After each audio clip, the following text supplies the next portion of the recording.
پورے ذوق سے عبادت، نجات، بخشش کی امید سے درود پاک پڑھ لیں۔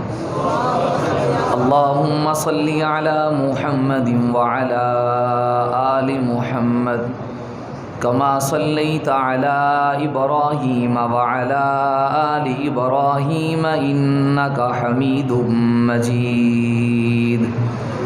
اللہم بارک علی محمد وعلی آل محمد کما بارکت علی ابراہیم وعلی آل ابراہیم انک حمید مجید۔ اللہم صلی علی روح سیدنا محمد فی الارواح۔ اللہم صلی علی جسد سیدنا محمد فی الاجساد۔ اللہم صلی علی قبر سیدنا محمد فی القبور۔ اللہم صلی علی روضۃ سیدنا محمد فی الریاض۔ اللہم صلی علی بلد سیدنا محمد فی البلاد۔ ہر ایک سانس میں خیر الورا کے آل و اصحاب کا ذکر، ہر ایک سانس میں خیر الورا کے آل و اصحاب کا ذکر، میں تو کروں گا شاہ انبیاء کے آل و اصحاب کا ذکر۔ میری تو گھٹی میں شامل ہے حب آل و اصحاب نبی، پھر میں کیوں نہ کروں مصطفیٰ کے آل و اصحاب کا ذکر۔ خدا نے اور دیا اور دیا اور دیا، کیا ہے جب بھی حبیب خدا کے آل و اصحاب کا ذکر۔ دلوں میں ہے محبت تو زبانوں پہ ترانے ہیں، ارے زمانے کو بتا دو ہم صحابہ اور اہل بیت کے دیوانے ہیں۔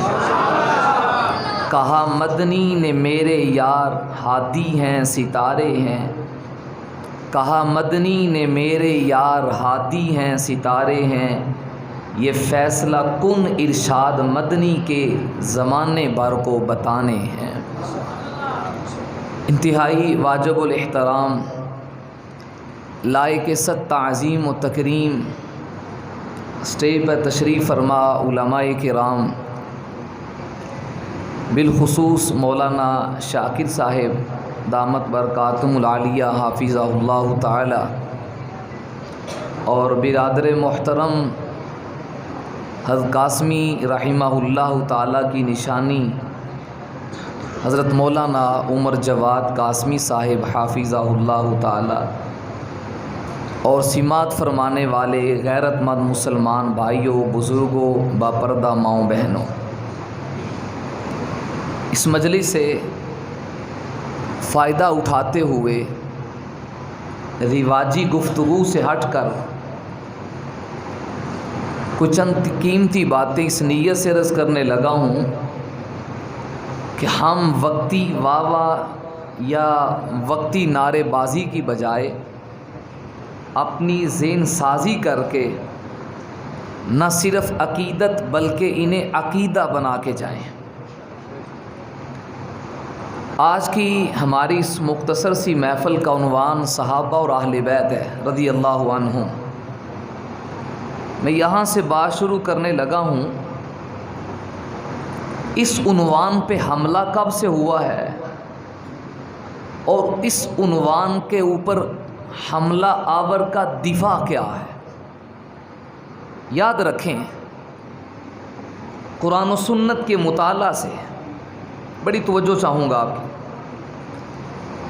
یہ بات سمجھ آتی ہے یہودیت اور نسل یہودیت دونوں لفظ سمجھیے، یہودیت اور نسل یہودیت روز اول سے ہی حق اور اسلام کی مخالف ہے۔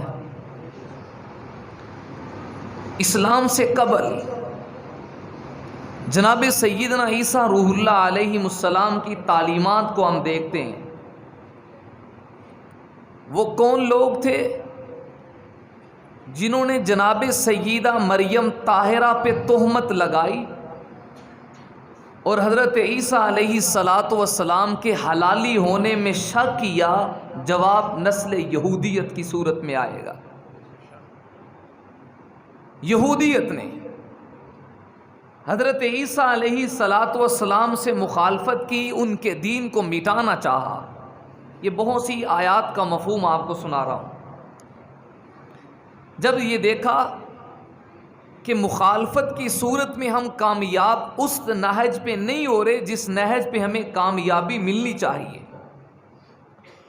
تو یہودیوں میں سے ایک بہت بڑا یہودیوں کا عالم جسے اہل تحقیق اور محققین نے ساول کا نام دیا ہے، سین الف اور واو لام کے ساتھ، اس نے اپنا انداز بدلا، واردات کا طریقہ بدلا، حملے کا طریقہ بدلا۔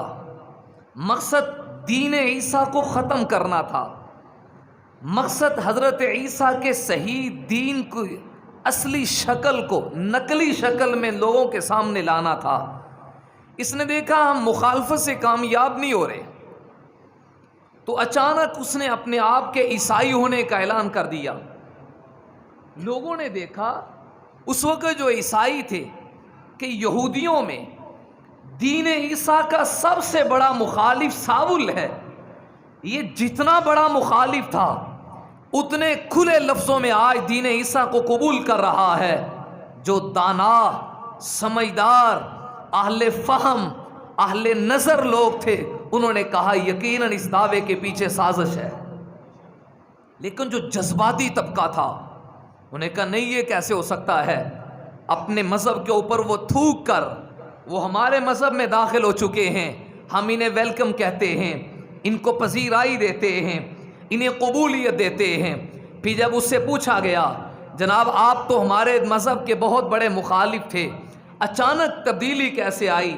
تو اس نے اپنی خود ساختہ ایک کہانی پیش کی، کہنے لگا میں دمشق کے راستے سے آ رہا تھا، یکایک مجھے آسمانوں سے آواز آتی ہے، میں نے سر اٹھایا تو بدلیاں چھٹتی ہیں، مجھے اللہ کے پیغمبر عیسیٰ نظر آتے ہیں، وہ عیسیٰ مجھے خطاب کر کے کہتے ہیں ساول تجھے میری حقانیت اور صداقت میں کیوں کر شک ہے؟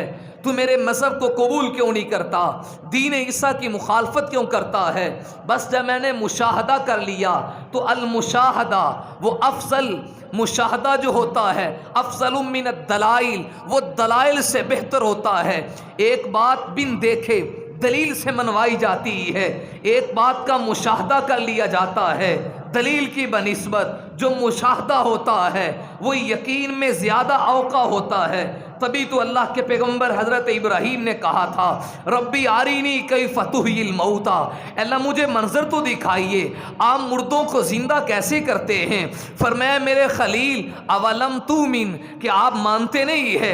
فرمایا اللہ یقین تو ضرور ہے، ولکن لیطمئن قلبی، لیکن جب آنکھوں سے دیکھوں گا اس یقین کی کیفیت میں مزید اضافہ ہو جائے گا۔ الغرض جب مشاہدہ ہو جاتا ہے پھر عین الیقین، حق الیقین، وہ بالکل روزے روشن کی طرح واضح ہو جاتا ہے۔ اب ہوا کیا؟ جب اس نے یہ منظر اپنی کہانی سنائی تو عیسائیت میں دن بدن پذیرائی شروع ہو گئی۔ جیسے آج آپ فرض کر لیجئے کوئی غیر مسلم ہمارے اندر آ جائے تو ہم اسے ویلکم کرتے ہیں، احترام کی مسند پہ بٹھاتے ہیں۔ یوں آج اور کل اور رفتہ رفتہ اختصار سے بات سمجھانا چاہوں گا، اس نے وہ مقام حاصل کر لیا جو عیسائیوں میں ایک پادری کا ہوتا ہے، جو عیسائیوں میں ایک مجتہد کا ہوتا ہے۔ تو یہی ساول تھا جس کو بعد میں برنماس کا نام دیا گیا۔ اس نے یہ دعویٰ کیا کہ اللہ تعالیٰ ایک نہیں ہے، خدائی تین میں بند ہے، ان اللہ ثالث ثلاثہ۔ دین عیسیٰ کی شکل تبدیل کرنا شروع کی، اندر سے دشمن تھا لیکن لبادہ حب عیسیٰ کا اوڑا، لبادہ حب عیسائیت کا اوڑا، پھر یہ اپنی سازش میں کامیاب ہوتا ہے۔ یہی تھا جس نے حلول کا عقیدہ بنایا کہ عیسیٰ میں تو خدائی اتر چکی ہے، ابری الاکمہ والابرصا، یہ جو مردوں کو زندہ کرتے رہے ہیں، یہ جو مٹی کا پرندہ بنا کے ہواؤں میں اڑاتے رہے ہیں، یہ جو پھونک ڈال کے، یہ جو ہاتھ پھیر کے برس کے مریض کو، کوڑی کے مرض کو شفا یاب کرتے رہے ہیں، تو مردوں کو اٹھا دینا، پرندوں کو بنا کے اڑا دینا، بیمار کو صحت مند کر دینا، نبینے کو بینائی دے دینا، کھا کے کیا آئے ہو، گھر چھوڑ کے کیا آئے ہو، بن دیکھے بتا دینا، یہ تو خدائی صفات ہیں۔ جب عیسیٰ یہ سارے کام کرتے رہے تو خدائی عیسیٰ میں اتر آئی ہے۔ الغرض یہودیت کی سازش کامیاب ہوئی۔ حضرت مفتی محمد تقی عثمانی دامت برکاتہم العالیہ نے ایک بڑی مایہ ناز تحقیقی کتاب لکھی ہے، اہل ذوق سے کہوں گا مطالعہ کیجئے، عیسائیت کیا ہے، اس کے صفحہ 83 پہ لکھتے ہیں، یقیناً آج یقین سے کہا جا سکتا ہے دلائل کی روشنی میں کہ وہ دین جو عیسیٰ لے کر آئے تھے موجودہ دور میں وہ اپنی اصل شکل میں باقی نہیں رہا، اپنی اصلی شکل میں باقی۔ سازش کس کی؟ بولیے، یہودیت کی۔ سازش کس کی؟ یہودیت اور نسل یہودیت کی۔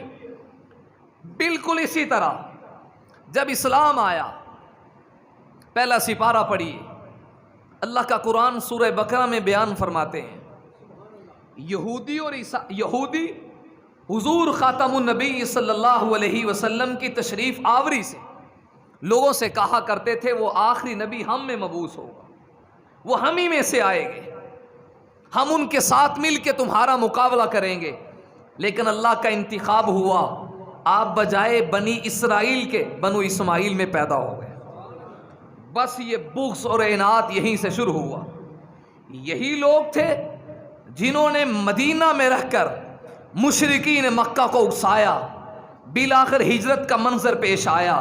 بہت سے واقعات ہیں، صرف اشارہ کر رہا ہوں، اگر یہی عنوان کھولا جائے تو ایک تفصیل ہے یہودیت نے اسلام کے خلاف کیسے کارساز کی ہے۔ اللہ کے پیغمبر علیہ الصلاۃ والسلام کی زندگی میں جو غزوہ احزاب ہوا ہے، بنو قریظہ، بنو قینقاع، بنو نذیر کی بے وفائیاں پڑھ لیجئے، جنہوں نے میثاق مدینہ کو توڑا، حضور کے ساتھ معاہدہ کرنے کے بعد آپ کی مخالفت میں جو آگے آگے بڑھے، نسل یہودیت نظر آئے گی۔ خاتم الانبیاء دنیا سے تشریف فرماتے ہیں، اللہ کے حضور پہنچتے ہیں، حضرت جناب صدیق اکبر کا دور آتا ہے، یہ اپنے پہلے مخالفت کی طرح مزید آگے بڑھتے ہیں۔ جناب صدیق اکبر کے دور میں ادھر سے حضور کی جدائی کا صدمہ، ادھر سے منکرین ختم نبوت اٹھتے ہیں، ایک طرف منکرین زکوٰۃ اٹھتے ہیں، ایک طرف منکرین جہاد اٹھتے ہیں۔ یہ مانعین زکوٰۃ سے آپ نے جہاد کیا، منکرین ختم نبوت سے آپ نے جہاد کیا، کسی نے منافقت کا دروازہ کھول دیا۔ ان فتنوں کی سرکوبی کرنے والے پیچھے محرکات، عوامل نسل یہودیت کے نظر آتے ہیں۔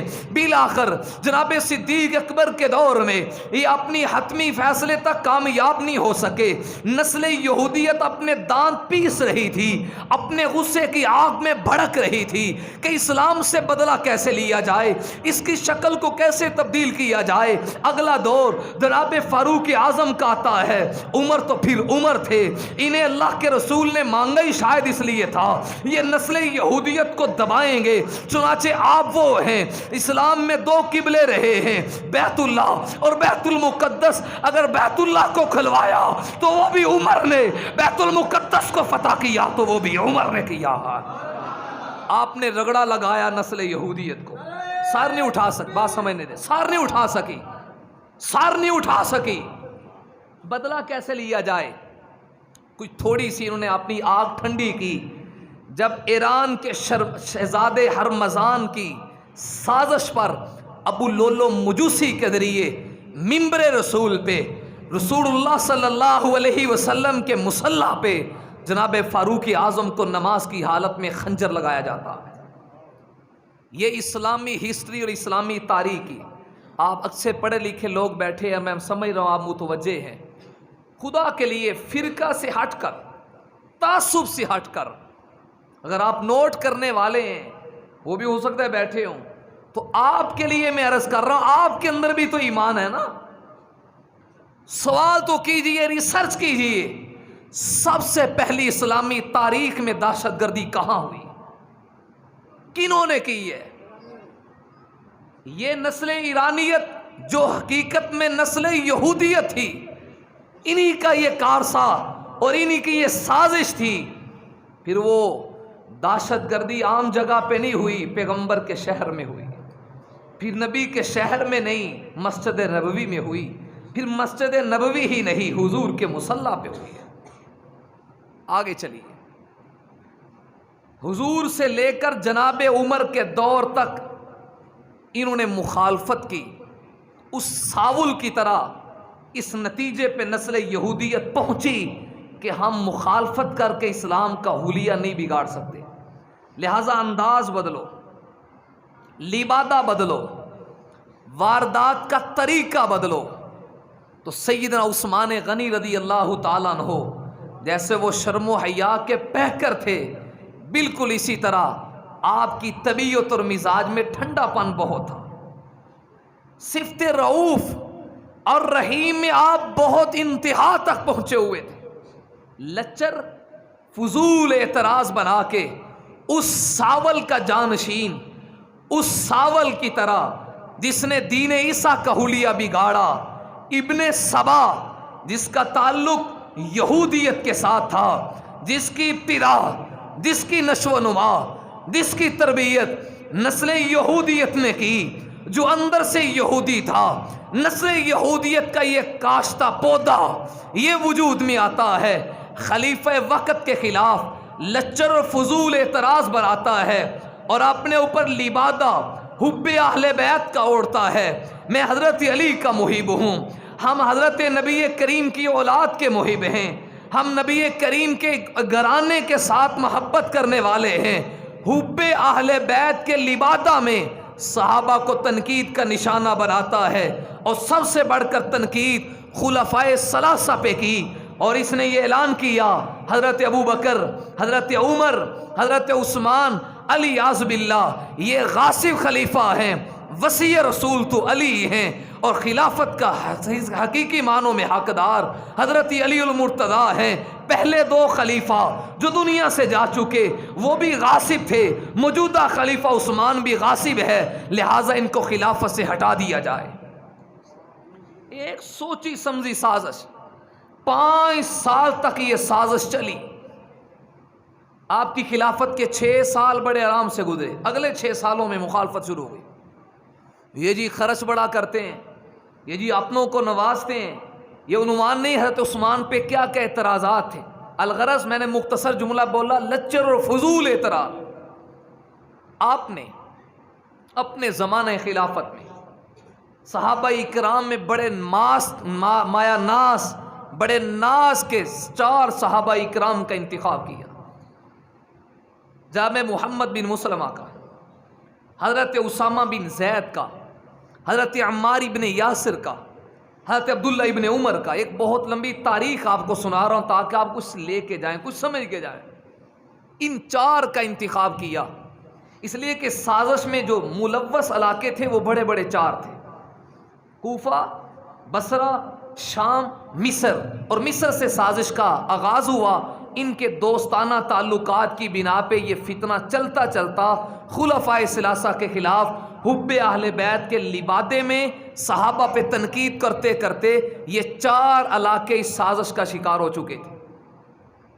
حضرت عثمان غنی نے ان 4 کو بھیجا، آپ فلاں فلاں شام میں چلے جاؤ، آپ مصر میں چلے جاؤ، آپ کوفہ میں چلے جاؤ، آپ بصرہ میں چلے جاؤ، ان سے پوچھو سوال کیا ہے، اعتراض کیا ہے، کس بنا پہ خلیفہ وقت کے خلاف ہو۔ جب یہ دیکھے، حالات کا اندازہ لیا، تو کوئی بھی کام پیچھے نہ آیا، کوئی سوال نہیں تھا جو سوال بنتا۔ جی فلاں کو معزول کر دیا جائے، فرمایا پھر مطمئن ہو جاؤ گی، جو مطمئن ہو جاؤ گے، فرمایا جی معزول۔ مصر والوں نے کہا کہ عبداللہ ابن ابی سرح ہمیں منظور نہیں ہے، کس کو چاہتے ہو؟ محمد بن ابی بکر کو۔ حضرت عثمان نے کہا ٹھیک ہے، فرمایا ٹھیک ہے، عبداللہ ابن سرح کو معزول کرتا ہوں۔ اچانک یک جس وقت حج کی تیاریاں ہو رہی تھی، کثیر تعداد میں مسلمان ذوالحج کا سفر، ذوالحج میں حج کا سفر باندھ کے رخت سفر ہو چکے تھے. مدینہ طیبہ مسلمانوں کی تعداد میں کچھ کم تھا. اچانک نعروں کی آواز شروع ہو جاتی ہے, شور شرابہ شروع ہو جاتا ہے. حضرت عثمان غنی فرماتے ہیں اب کیا ہے, یہ کون لوگ ہیں؟ حضرت علی کرم اللہ وجہہ کو بھیجا گیا. آپ حالات کا اندازہ کیجیے, امیر المومنین یہ وہی لوگ ہیں جو سازش کر رہے تھے. فرمایا پوچھو کیا حکم ہے؟ جی ہم چاہتے ہیں عبداللہ بن سراح کو معزول کر دیا جائے مصر سے. فرماتے ہیں ٹھیک ہے, اور کوئی مطالبہ نہیں؟ جی کوئی نہیں, کیونکہ مقصد تو یہ تھا ہی نہیں. مقصد تو تھا کہ ہم حب اہل بیت کا لبادہ اوڑھ کر اسلام کا حلیہ بگاڑے, لیکن فانوس بن کر حفاظت جس کی خدا کرے, وہ شمع کیا بجھے روشن جسے خدا کرے. بڑے ٹھنڈے انداز سے بات کر رہا ہوں.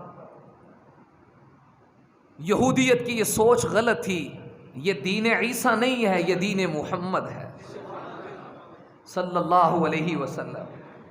اس دین نے قیامت تک باقی نہیں رہنا تھا, تبھی تو اللہ نے اس کے لیے انا نحن نزلنا نہیں فرمایا. وہ آفاقی دین نہیں ہے, وہ عالمگیر دین نہیں ہے, وہ ابدی دین نہیں تھا, وہ محدود دین تھا. شاید اس کے لیے تو سازش چل گئی, اور اسلام کی حفاظت کا ذمہ میرے رب نے لیا ہے. اسلام عالمگیر دین ہے, اسلام آفاقی دین ہے, کیونکہ اس کی کتاب بھی عالمگیر, اس کا نبی بھی عالمگیر, نبی کی تعلیمات جو صحابہ کے ذریعے پہنچی وہ بھی عالمگیر ہے. یہاں ان کی سازش چل نہیں سکتی ہے, یہاں اللہ نے حفاظت کا ذمہ لیا ہے. حضرت عثمان غنی نے کہا جی آپ کا مطالبہ ٹھیک ہے, مان لیتے ہیں,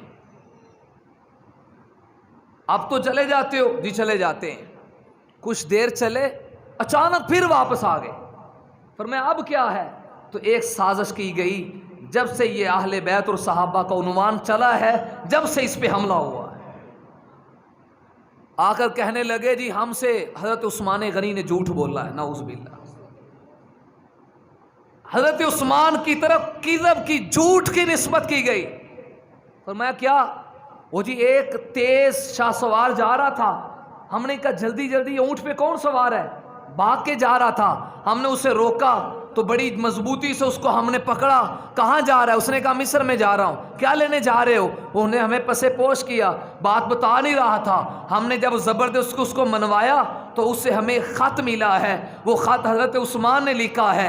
ادھر سے حضرت عثمان نے ہمیں کہا جی تمہارا مطالبہ منظور ہے, ہم عبداللہ ابن ابی سراح کو معزول کرتا ہوں, اور تمہارے قول اور مطالبے کے مطابق حضرت محمد بن ابی بکر کو میں والی مصر بنا دیتا ہوں. ہمیں یہ کہہ کے بھیج دیا, پھر ادھر سے خط لکھ دیا ہے عبداللہ ابن ابی سراح کو کہ جیسے ہی یہ مصر کے لوگ آپ کے پاس آئیں ان سب کو جلدی سے قتل کر دو. اس میں تو ہمارے قتل کا حکم ہے.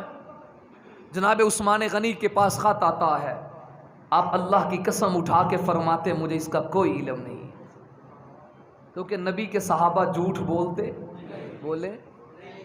سب کو کہا جھوٹ سے بچو, اور جھوٹ سے کہا ہے پیغمبر کے صحابہ سے بچو. وَكَرَّهَ إِلَيْكُمُ الْكُفْرَ وَالْفُسُوقَ وَالْعِصْيَانَ. جھوٹ ادھر ادھر جہاں مرضی جا, تیری مرضی, جہاں مرضی جا, لیکن نبی کے صحابہ کے پاس نہیں آ سکتا ہے. صحابہ جھوٹے نہیں ہیں, یہاں صدق و وفا ہے. تبھی تو اللہ نے خود کہہ دیا اولئک هم الصادقون, میں رب گواہی دے رہا ہوں دنیا کو سچ ملے گا تو ابو بکر کی صداقت سے نظر آئے گا. یہ سچے ہیں. بس یہ ہیلا بنایا, کہنے لگا نہیں نہیں ہمیں کوئی قسم کا اعتبار نہیں ہے, ایک ہی حل ہے, آپ خلافت چھوڑ دیں, ہم آپ کو نہیں مانتے, ہم آپ کو نہیں مانتے. بلی تھیلے سے باہر آ گئی.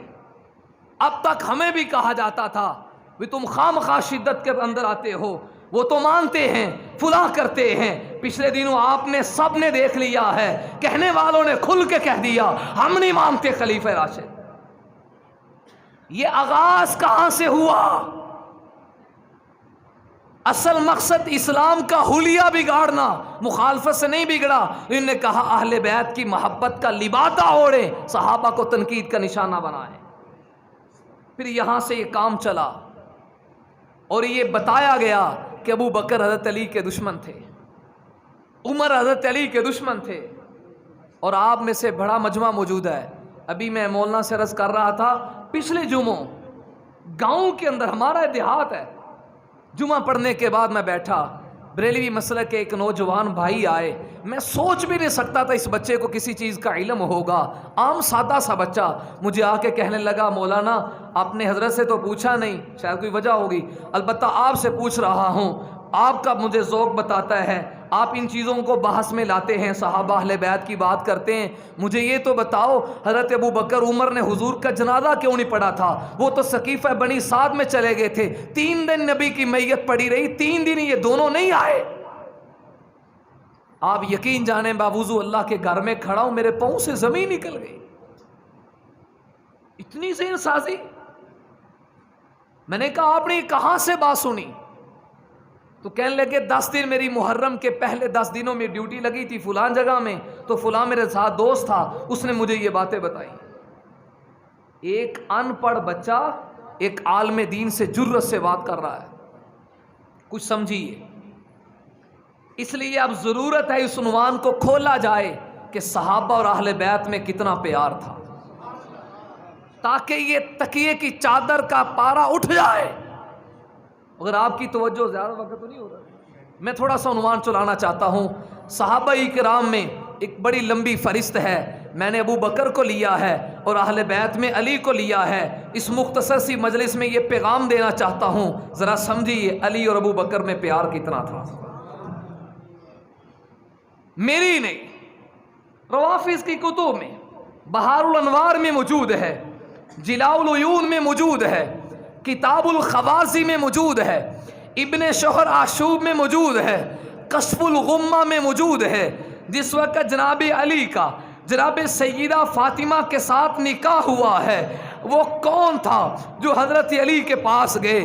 علی آپ کا رشتہ جناب فاطمہ سے نہ کر دے، ادھر سے حضرت علی کو تیار کرتے ہیں، ادھر سے نبوت کی دہلیز و چوکھٹ پہ آ کے علی کے لیے جناب سیدہ فاطمہ کا رشتہ مانگتے ہیں۔ تو اہل تاریخ میری نہیں بیگانوں کی کتابوں میں لکھا ہے، رشتہ مرتضیٰ کا تھا، دروازہ مصطفیٰ کا تھا، مانگنے والا عائشہ کا بابا ابو بکر صدیق تھا۔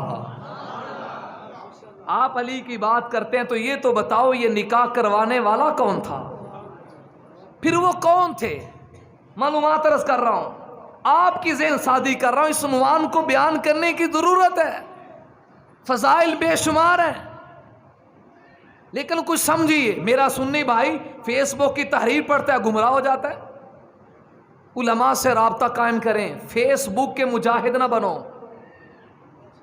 کتاب پڑھیں، محققین کو پڑھیں۔ رحماء بینہم 3 جلدوں میں کتاب ہے، مولانا محمد نافع رحمۃ اللہ علیہ کی، ایک لفظ رحماء پہ حضرت نے کمال کر دیا ہے۔ مطالعے میں تو لائیں تو صحیح، یہ ساری باتیں وہاں سے عرض کر رہا ہوں۔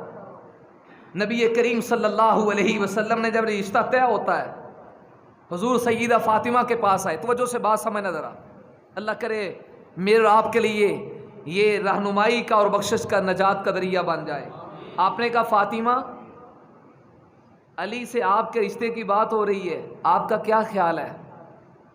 سیدہ کے چہرے پہ رنجیدگی نہیں آئی، ناراضگی نہیں آئی، خاموش ہو گئیں۔ حضور اللہ اکبر کرتے ہوئے کھڑے ہوئے اور لسان نبوت سے ایک جملہ نکلا جو میرے لیے سند کی حیثیت ہے۔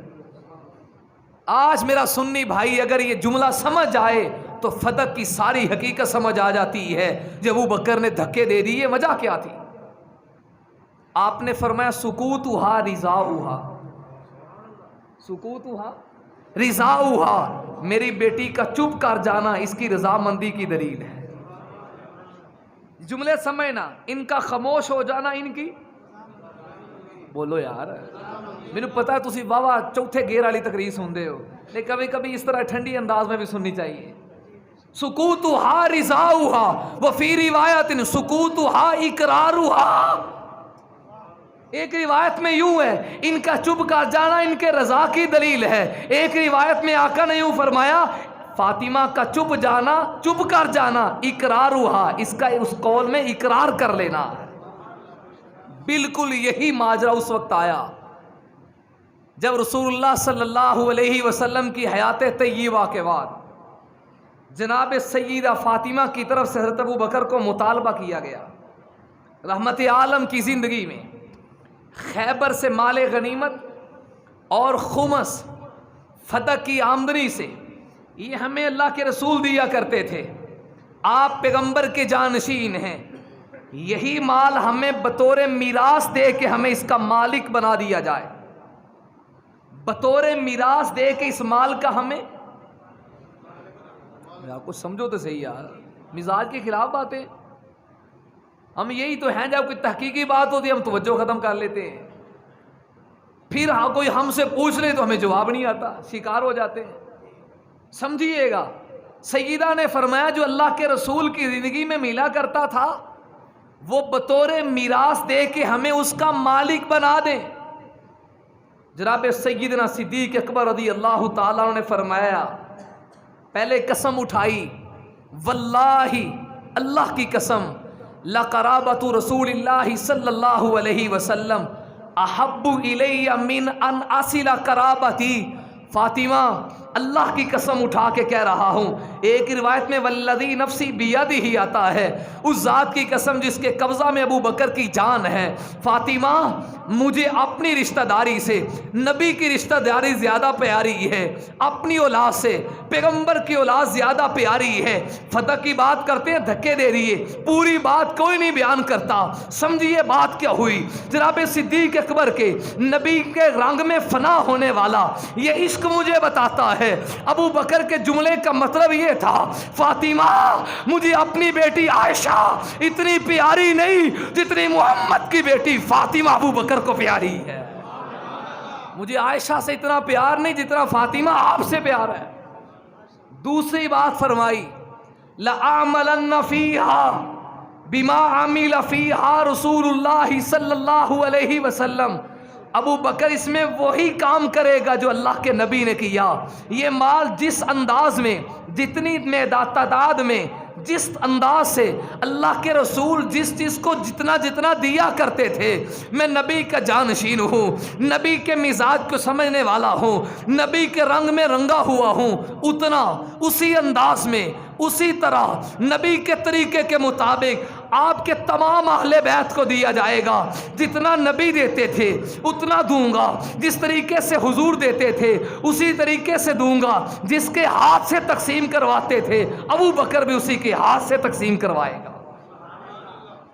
البتہ میں نے اللہ کے رسول سے سنا ہے، سمیت رسول اللہ صلی اللہ علیہ وسلم، آپ نے فرمایا ہم انبیاء کی جماعت لا نورث ما ترکنا صدقہ، میں نے جان بوجھ کے یہ عنوان اختیار کیا ہے، ہم نبیوں کی جماعت جو چھوڑ جائیں وہ صدقہ ہوتا ہے، نبیوں کی میراث مال میں جاری نہیں ہوتی، نبیوں کی میراث علم میں جاری ہوتی ہے۔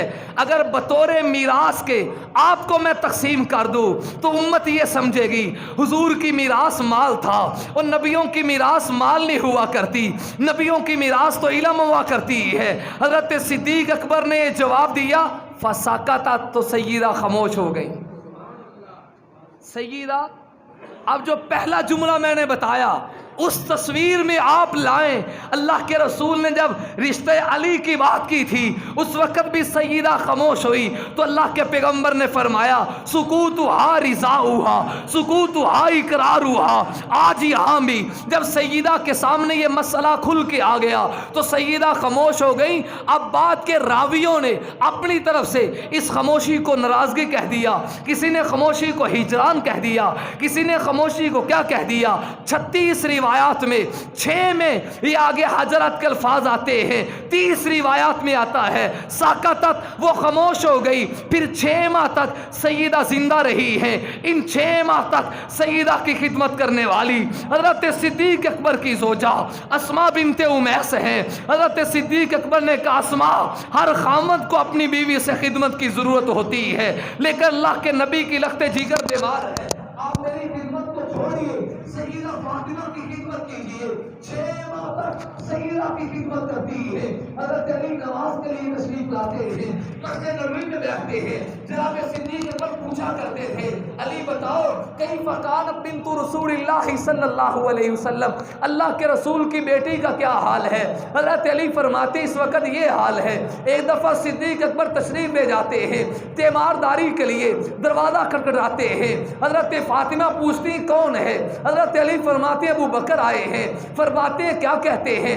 فاستاذنا، وہ آپ سے اجازت طلب کرتے ہیں کہ ابو بکر کو آنے کی اجازت دے دوں۔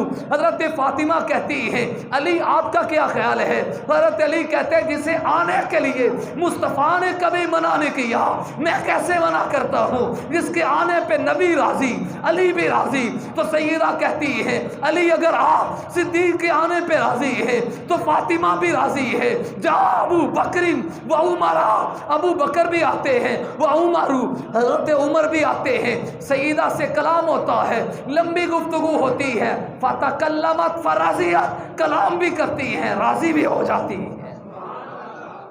یہ واقعات کیوں نہیں آتے؟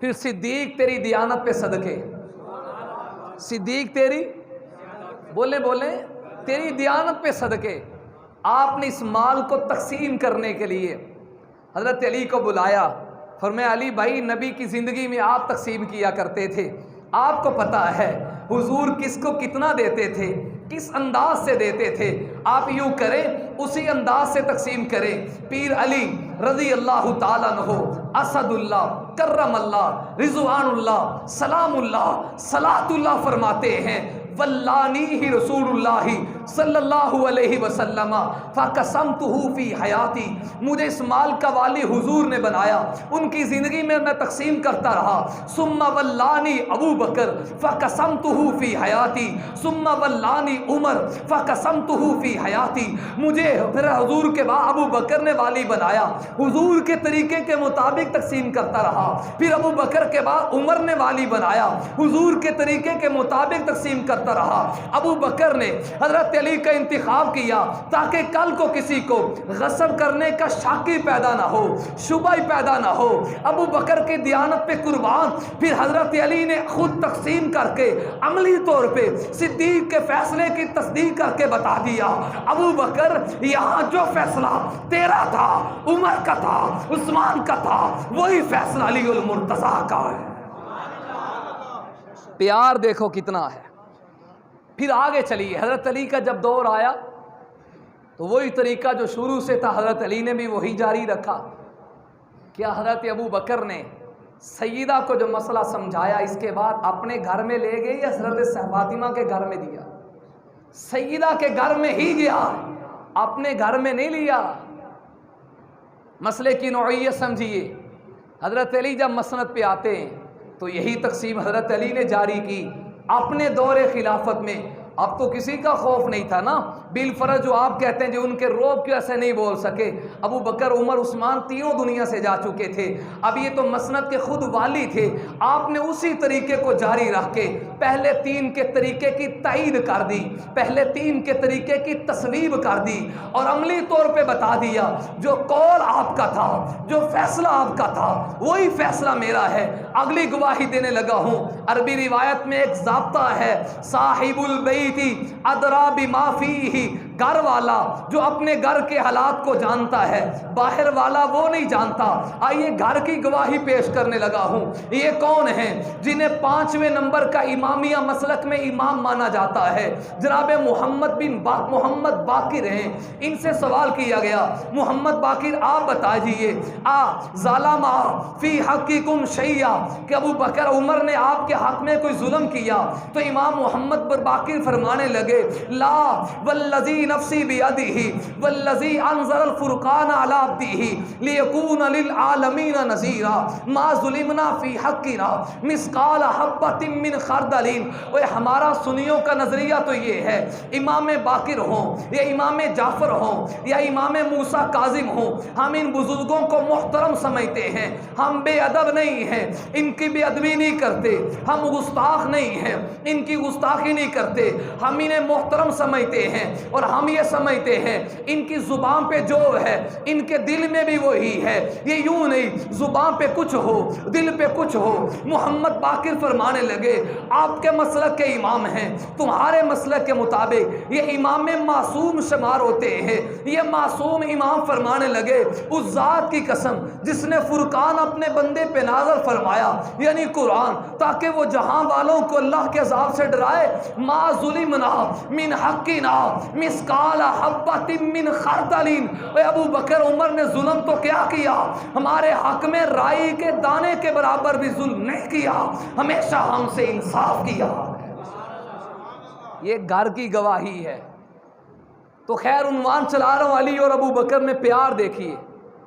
جس وقت یہ نکاح کا خطبہ پڑھا گیا, حضرت انس سے حضور نے فرمایا جب ابو بکر کو بلاؤ, عمر کو بلاؤ. 5 مہاجر تھے, 7 انصار تھے, 12ویں نمبر پہ حضرت ابو علی تھے. یہ 12 کی موجودگی میں حضور نے نکاح پڑھا. اور میرا اور آپ کا نظریہ ہر مسلمان کا عقیدہ ہے وَمَا يَنْطِقُ عَنِ الْهَوَىٰ إِنْ هُوَ إِلَّا وَحْيٌ يُوحَىٰ. نبی جہاں قدم رکھنا ہو قدم بعد میں رکھتے ہیں, اس جگہ کا انتخاب عرشوں سے پہلے ہو جاتا ہے.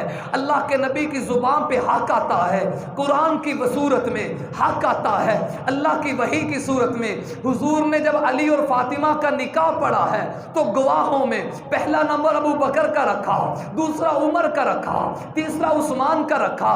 جو کل کو حضور کے بعد خلافت کی ترتیب تھی, آج علی اور فاطمہ کے نکاح میں اللہ کے نبی نے وہ ترتیب جمع فرما کے اشارہ کر دیا. جو ترتیب علی اور فاطمہ کے نکاح کے گواہوں کی ہوگی وہی ترتیب محمد کے بعد خلافت کی ہوگی. علی اور فاطمہ کا نکاح ہو رہا ہے, گواہ کون ہے؟ بولیں بولیں, گواہ کون ہے؟ تو کتنی ناانصافی ہوگی. میں علی کا تو مانوں, ان کے نکاح کروانے والے کو چھوڑ دوں, کتنی بے انصافی ہوگی. اختلاف نہیں کر رہا, کچھ سمجھا رہا ہوں. اللہ کے پاس جانا ہے کوئی سمجھو, قبر میں اترنا ہے کوئی سمجھو, ان مقدس ہستیوں کے سامنے کے معاشر میں کھڑے ہونا ہے سمجھیے. علی اور فاطمہ کا نکاح ہو رہا ہے, رشتہ کروانے والے صدیق ہیں, گواہ بننے والے صدیق ہیں. پھر وہ کون بزرگ تھا جسے اللہ کے نبی نے فرمایا یہ چند درہم لے جاؤ, میری بیٹی کے لیے مدینے کے بازاروں سے جہیز کا سامان خرید کے لاؤ. نکاح فاطمہ کا تھا, رخصتی فاطمہ کی تھی, تو رخصتی کا سامان خریدنے والے عائشہ کے بابا ابو بکر صدیق تھے. پھر جس دروازے جس کمرے میں جسے غرفت الزوجہ کہا جاتا ہے, جسے دلہن کا کمرہ کہا جاتا ہے, اس کمرے کو سجایا کس نے, لپائی کس نے کی, مٹی کے ساتھ صاف کس نے کیا, کپڑے لٹکانے کے لیے کھونٹوں کو نصب کس نے کیا, سرہانوں اور گدوں میں روئی کس نے بھری. ادھر باپ سامان خرید رہا ہے, جس مکان میں سیدہ کی رخصتی ہوئی اس مکان کی تیاری کرنے والی ایک ام سلمہ ہے, دوسری صدیق کی بیٹی عائشہ صدیقہ ہے. اس منظر میں قرآن نے کہا رحماؤ, آئے ہائے رحماؤ. اتنی سکی ماں کے جائے بیٹوں میں پیار نہیں جتنا محمد کے صحابہ اور اہل بیت میں پیار ہے. بلکہ میں اکثر عرض کیا کرتا ہوں, طالب علم حضرت موجود ہیں, صحیح ہو تو رہنمائی فرما دینا. میں کہا کرتا ہوں رحماؤ بینم لفظوں میں قرآن میں لکھی ہے, اے اس کو جسم کی شکل میں دیکھنا ہو تو محمد کے صحابہ اور اہل بیت کو دیکھ لیجیے. وہ چلتے پھرتے رحماؤ بینہم تھے. ابھی پہلے جملے کو چھوڑا, شداء علی الکفار, رحماؤ بینہم سمجھا رہا ہوں پیار کتنا ہے. آگے چلیے. یہ جو اسماء بنت امیس جن نے 6 ماہ تک سیدہ فاطمہ کی خدمت کی ہے, حضرت صدیق اکبر کی زوجہ ہے, یہ کون ہے؟ اس سے رحماؤ بینہم کا مطلب اور سمجھ آئے گا. یہ حضرت علی کی بھابی ہیں, جناب جعفر طیار کی گھر والی ہے. غزوہ موتا میں جب حضرت جعفر طیار شہید ہوتے ہیں, حضرت اسماء اس وقت سیدنا جناب جعفر کی شہادت کے بعد بیوہ ہو جاتی ہیں. حضرت علی المرتضیٰ اپنی بھابی کا نکاح خود کرنا چاہتے تو جائز تھا, چونکہ شریعت میں اگر بھائی فوت ہو جائے تو دوسرا بھائی اپنی بھابی جو بیوہ ہو چکی ہے عدت گزرنے کے بعد اگر طالب ہو تو اس سے نکاح کر سکتا ہے، لیکن جناب علی المرتضیٰ نے اپنے بھائی جناب جعفر طیار کی شہادت کے بعد اپنی بھابھی جناب اسماء بنت امیس کا نکاح اپنے ساتھ کرنے کی بجائے جناب صدیق اکبر سے کیا، اور دنیا کو بتا دیا جیسے جعفر کے گھر میں اسماء آئے تو پھر بھی علی کا گھر ہے، صدیق کے گھر میں جائے تب بھی علی کا گھر ہے۔ اس کی دلیل یوں ہے، اس کی دلیل یوں ہے کہ جب حضرت ابو بکر فوت ہو گئے، حضرت ابو بکر کے دنیا سے پردہ فرمانے کے بعد پھر اسماء بیوہ ہوتی ہیں، اب اسماء سے نکاح حضرت علی نے خود کر لیا۔ یہ 3 نکاح حضرت اسماء کے ہوئے ہیں، گویا کہ آگے پیچھے نکاح اہل بیت کا، درمیان میں نکاح جناب صدیق اکبر کا، تیسرے گھر میں اسماء کو نہیں جانے دیا۔ حضرت علی نے یہ نکاح کر کے امت کو بتا دیا جعفر کا گھر علی کا گھر ہے، میرا گھر علی کا گھر ہے، اگر اسماء صدیق کے گھر میں آئے پھر بھی علی کا گھر ہے۔ اسی کو قرآن کہتا ہے روحماؤ، یہ آپس میں بڑے شیر و شکر تھے۔ تھوڑا سا اور سمجھیے، حضرت صدیق اکبر ہیں، ان کے بیٹے ہیں حضرت عبد الرحمن، دوسرے بیٹے ہیں محمد۔ عبد الرحمن کے ہاں بیٹی ہوئی، اس کا نام رکھا حفصہ۔ کیا نام رکھا؟ یہ حفصہ بنت عبد الرحمن بن ابی بکر جناب صدیق اکبر کی پوتی ہے۔ یاد کرنا، ایسی 3 رشتے سنانے آپ کو، ایک اسماء کا، ایک یہ رشتہ، تیسرا اس سے بڑھ کر ہے۔ حضرت حفصہ حضرت صدیق اکبر کے بیٹے عبد الرحمن کی بیٹی ہیں۔ آپ کہتے ہیں جی جناب ابو بکر دشمن تھے، یہ قربتیں تو دیکھیے، یہ محبتیں تو دیکھیے، رحماء بینہم کی یہ تفسیر تو پڑھیے تو آپ کو نظر آئے گا حضرت حفصہ جناب صدیق اکبر کی پوتی ہے، آپ کے بیٹے عبد الرحمن کی بیٹی ہیں۔ اس حفصہ کا نکاح شہید کربلا، سوار دوش مصطفیٰ، سازش قتیل سازش ابن سبا، جگر گوشہ بطول جناب حسین بن علی سے ہوا۔ میں نے کہا علی، میں نے کہا صدیق کا گھرانہ یہ بیٹی دے رہا ہے، تو عبد الرحمن بتاتے ہیں مجھے بابا صدیق کا مزاج سمجھ آتا ہے۔ میرے ابا ابو بکر نے اپنی بیٹی عائشہ دی تھی، میں ابو بکر کا بیٹا عبد الرحمن اپنی بیٹی حفصہ نبی کے گھرانے میں دیتا ہوں تاکہ امت کو سمجھ آ جائے ہم میں الفت ہے، محبت ہے، مودت ہے، پیار ہے، اتفاق ہے، اتحاد ہے، ہم میں منافقت نہیں ہے، مناقشت نہیں ہے، منازت نہیں ہے، جھگڑا نہیں ہے، ہم تو چلتے پھرتے رحماء بینہم کی تصویر بن چکے ہیں۔ تیسرا رشتہ عرض کرنے لگا ہوں، تیسرا رشتہ آپ کے بیٹے عبد الرحمن ہی کی دوسری بیٹی ہے جن کا نام ہے اسماء۔ کیا نام ہے؟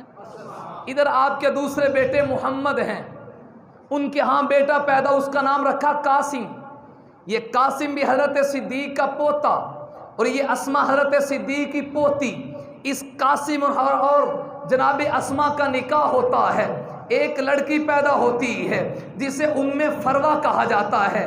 یہ ام فروہ وہ ہیں جن کی ننیال باپ کی طرف سے بھی رشتہ جناب صدیق اکبر سے، والدہ کی طرف سے بھی رشتہ جناب صدیق اکبر کے۔ یہ ام فروہ جو صدیقی خاندان ہے، جو صدیقی خون ہے، اس ام فروہ کا نکاح کس سے ہوتا ہے؟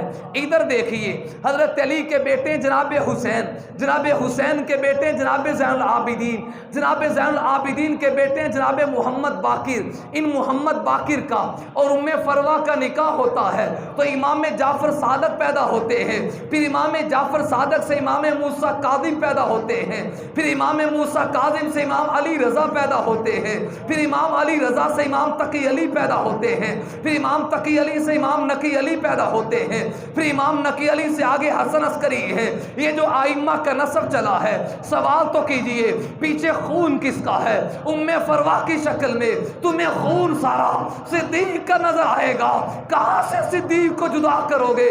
قرآن کہہ رہا ہے رحماء بینہم، رحماء بینہم، ان میں پیار ہے، پیار ہے۔ آگے چلیے، کس کس پیار کو تھکے تو نہیں؟ میری طبیعت بھی کھل گئی ہے، گلا بھی کھل گیا صحابہ کے صدقے۔ رحماء، تھوڑا سا اور چلیے، جناب حضرت علی کی والدہ ہے، ان کا نام ہے سیدہ فاطمہ۔ کیا نام ہے؟ اور مولانا مزے کی بات یہ فاطمہ نام اور فاطمہ کا علی سے سیٹ اپ اللہ کو بڑا پسند آیا ہے۔ حضرت علی سے 4 نسبتیں ہیں بابا جی جناب فاطمہ کی۔ کتنی؟ بولیں۔ حضرت علی کی دادی کا نام بھی فاطمہ، والدہ کا نام بھی فاطمہ، زوجہ کا نام بھی فاطمہ، پوتی کا نام بھی فاطمہ۔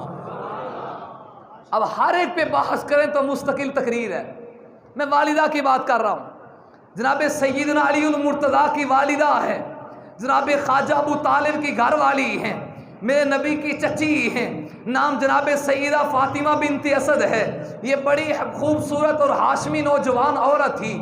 جب یہ انتقال کرتی ہے، ہجرت بھی کی ہے، حضور کے ہاتھ پہ اسلام بھی قبول کیا ہے، جب یہ انتقال کرتی ہے، مدینہ طیبہ کا ماحول ہے، ماں چارپائی لگی ہوئی ہے، انتقال کے بعد جسم مبارک پڑا ہوا ہے، سرکار دو عالم تشریف لاتے ہیں، کنتو حضرت نبی کریم تشریف لاتے ہیں، لانے کے بعد جالسن عند راسیہا، ان کے سر کے قریب سرکار بیٹھ جاتے ہیں، اور حضور سر کے پاس بیٹھنے کے بعد فرمانے لگے کنتی امی بعد امی، کنتی امی بعد امی، کنتی امی بعد امی۔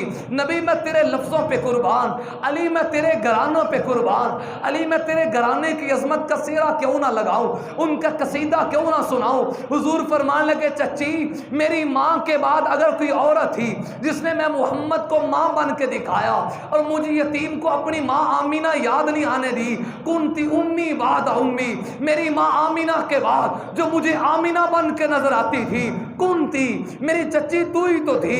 پھر آپ نے لوگوں سے کہا، خواتین سے کہا جب انہیں غسل دینے کی باری آئے پہلے مجھے اطلاع کرنا، جی غسل کا وقت ہو گیا ہے۔ اللہ کے رسول کی محبت دیکھیے، آپ نے اپنا کرتا اتارا اور اتار کے کہا میری چچی کو کفن بعد میں دینا، محمد کا کرتا پہلے پہنا دینا۔ حضور نے کرتا پہنایا، کفن تیار ہو جاتا ہے، کفن کے بعد قبر کھودی جاتی ہے۔ قبر کھودنے کے لیے جو 3 نوجوان آتے ہیں ان میں ایک حضرت عمر بن خطاب تھے، جنازہ علی کی والدہ کا ہے، قبر کھودنے والے عمر ہیں۔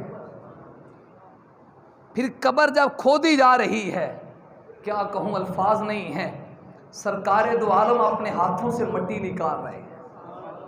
اخرجا ترابہا بیدی، اپنے ہاتھ سے ان کی قبر کی مٹی کو نکالا۔ پھر جب قبر تیار ہو گئی فاستجع فیہ، فاستجع فیہ، کاش آپ پنجابی اردو کی طرح عربی سمجھیں تو آپ تڑپ جائیں۔ فاستجع فیہ، اللہ کے رسول قبر میں لیٹ گئے، تھوڑی دیر کے جب قبر میں لیٹے پھر لیٹنے لیٹے آپ نے فرمایا اللہ الذی یحیی و یمیت وہو حی لا یموت، اللہم اغفر لہا ووسع علیہا مدخلہا بحق نبیک وبحق الانبیاء۔ اللہ موت و حیات کے مالک آپ ہیں، زندگی موت کے مالک آپ ہیں، میں محمد تجھ سے دعا کرتا ہوں، میری چچی نے بڑی خدمت کی ہے، مجھے آمینہ بن کے دکھایا ہے، میں تیرا نبی قبر میں لیٹ کے دعا مانگ رہا ہوں، اللہم اغفر لہا، اللہ میری چچی کی بخشش فرما دے، ووسع علیہا مدخلہا، ان کی قبر کو کشادہ کر دے میرے وسیلے سے، تمام انبیاء کے حق سے۔ سرکار باہر نکلے تو چہرہ کھل رہا تھا۔ حضور کیا ہوا؟ فرمایا میری برکت سے اللہ نے میری چچی کی قبر کو جنت کا باغ بنا دیا۔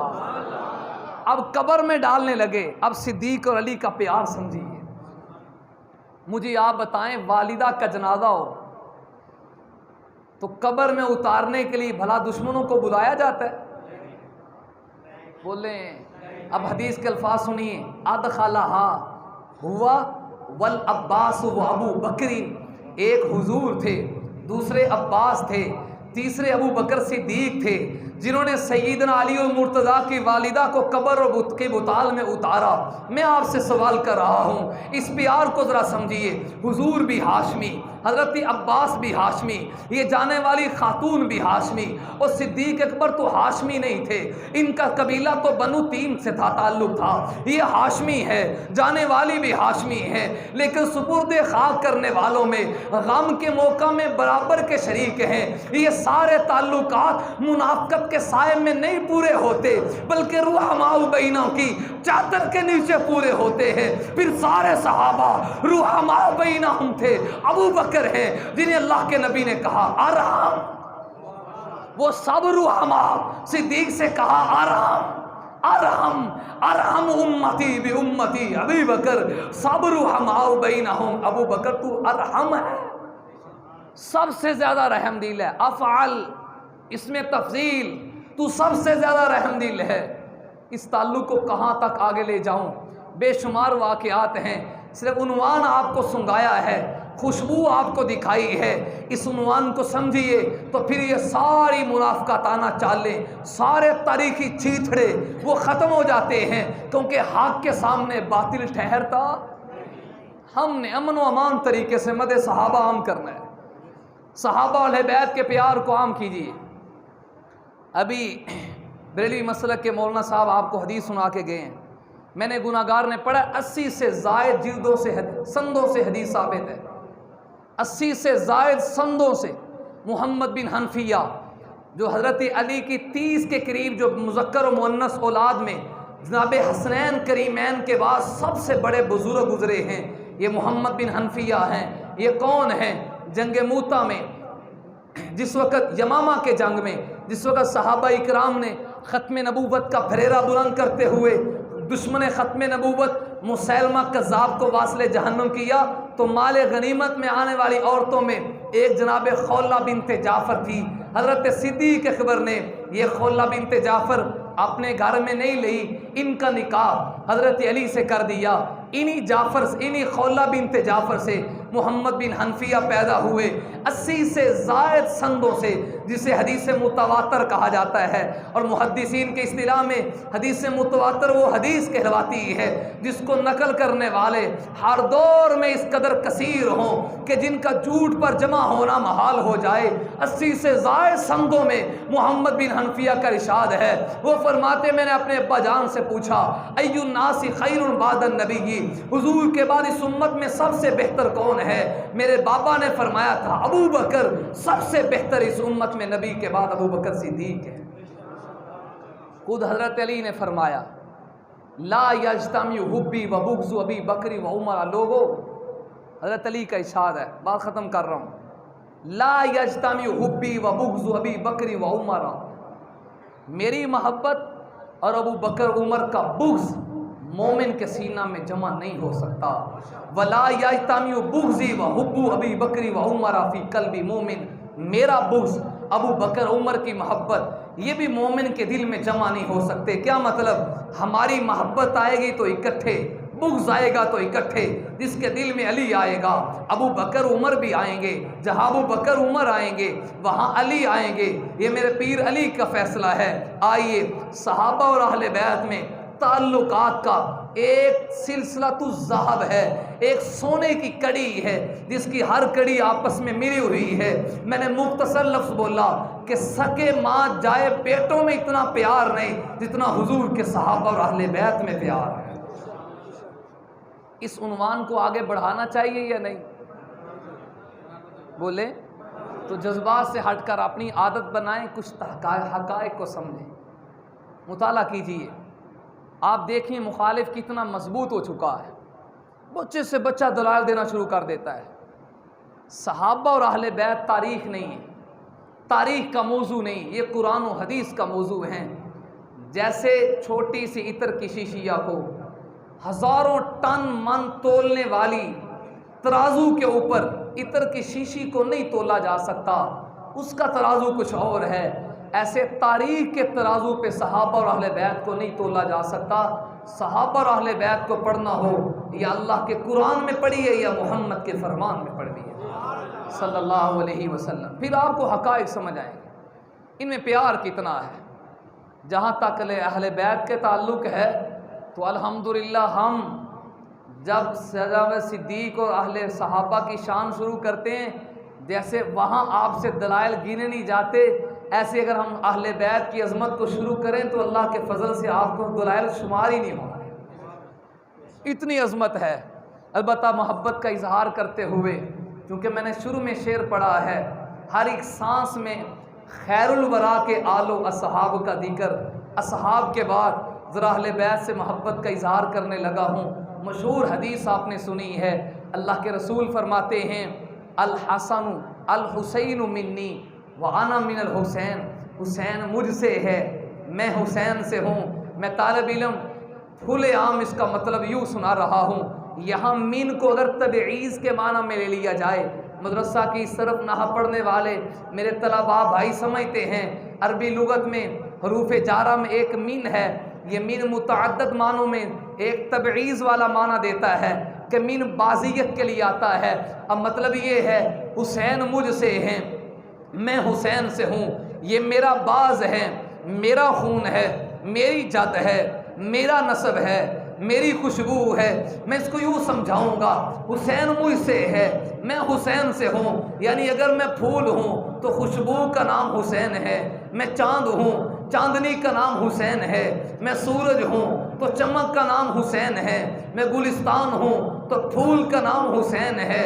حسین کو ہائے کر کے نہیں، ہم تو واہ کر کے کہتے ہیں، ہائے حسین نہیں بلکہ کھڑا کر دے حاضرہ، ساری تھکاوٹ اتر جائے، ہائے حسین نہیں بلکہ اب میں جملہ بولتا ہوں آپ بولتے جائیے، ہائے حسین نہیں بلکہ تو نے میرے نبی کا لعاب چوسا، تیرے ہونٹوں میں نبی کی زبان آئی، تجھے نبی نے کندھوں پہ اٹھایا، تجھے انگلی پکڑ کے نبی نے چلنا سکھایا، آپ اوپر بیٹھ جائیں تو نبی سجدے سے سر نہ اٹھائیں، تجھے دیکھ کے میرے نبی نے بوسے لیے، تجھے دیکھ کے میرے آقا نے سینے سے لگایا، آپ کو میرے آقا نے کندھوں پہ بٹھایا، آپ کے لیے میرے نبی نے آپ کی شوخیوں کو برداشت کیا، آپ کے لیے میرے نبی نے کہا جو تجھ سے محبت کرتا ہے وہ مجھ سے کرتا ہے۔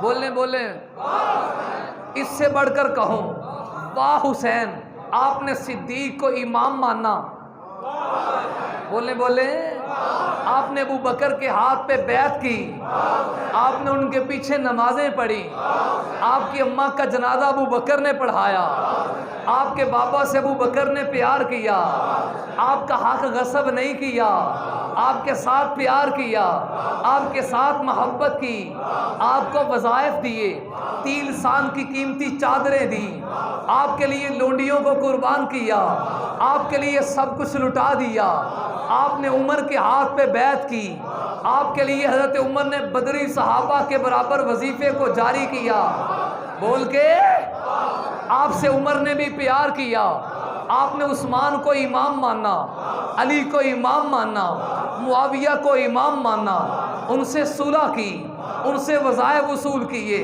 ہائے نہیں بلکہ میرے نبی کی تقریر کا مقرر حسین ہے، واہ حسین، نبی کے واعظ کا واعظ حسین، واہ حسین، نبی کی تبلیغ کا مبلغ حسین، واہ حسین، نبی کی قرات کا قاری حسین، واہ حسین، نبی کے جہاد کا مجاہد حسین، نبی کی تبلیغ کا مبلغ حسین، نبی کی دعوت کا دائی حسین، نبی کی نماز کا نمازی حسین، آقا کی اذان کا مؤذن حسین، نبی کے خطبے کا خطیب حسین، نبی کے رسالے کا رسال بر حسین، نبی کے پیغام کا پیغام بر حسین، نبی کی شریعت کا گواہ حسین، نبی کی نبوت کی کرن حسین، نبی کی شریعت کا گواہ حسین، نبی کی خوشبو کی چمک حسین، ہم سنیوں کے دل کا چین حسین۔ آؤ دوستو ایک کام کریں، حب صحابہ اہل بیت کو عام کریں، جن چراغوں سے ہوتا ہے زمانے میں اجالا، ان چراغوں کو جلانے کا اہتمام کریں۔ آخر دعوانا الحمدللہ۔